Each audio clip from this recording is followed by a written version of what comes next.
This is an important point, especially today, and it's much more acceptable today. Have you ever failed in business? Now, why do you think that's important? Well, failure actually is an extraordinarily important thing. If you're in America, it's nearly an art form to fail. Here, it's considered bad form. Me, I have no problem with failure. I have a fear of failing. I don't want to fail, and it keeps me up at night, but I don't care if I do.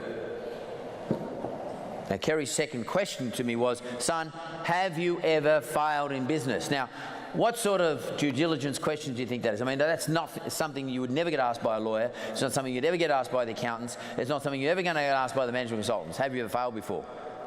For a start, they'd be scared of the answer. It might be yes, and they're wasting their time. They might not get paid.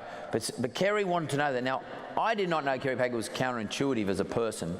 I didn't know him. I knew James, but I didn't know Kerry. But the point was, I thought Kerry wanted to hear, no, I've never failed, which I hadn't failed in business. Sure, I bought properties that hadn't done so well. I bought shares in the share market, and I'd lost my money on it, but I'd never failed in business. And my answer to Kerry was, no, I haven't. And he said, well, what use are you to me then? Now, the point he's trying to make here is, do you respect failure enough, and have you got the ability to drag yourself out of failure? In other words, Mark, you're presenting to me a pitch today, or over that 3-month period, which shows profitability at this point in time, and it shows the book's going to grow at this rate, and your costs are going to stay at this level, and you're going to take this market share. But as we all know, things change. They're all assumptions. They're all mathematical assumptions. Things change. What he wanted to know was, when those things change, have you got the ability to fight your way back, to prosecute the thing that you're trying to promote to me? Because he's about to put $25 million into my business. He wanted to know that it's safe, in safe hands, which is, if you're talking investors, that's what investors want to know. They don't mind if you've failed and you've made a comeback.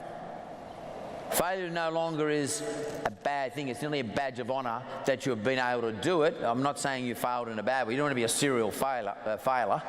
I don't mean that. But failure, 1 or 2 failures, or getting close to failing, or building a business and it just didn't go well, you got out of it, you broke even. There's nothing wrong with that. You don't have to be a screaming success to be attractive in your new idea to your investor. And in fact, there's nothing wrong with telling them. There's something I've learned. Nothing wrong with telling them that. Kerry Packer didn't mind it. He actually preferred it, to know that you could survive your way through. And what he's trying to find out is, do you have the intellectual fortitude to push your way through it? Because he's handing you over a whole lot of money. Because the investor gives you the money, they're not there every day of the week. You walk away.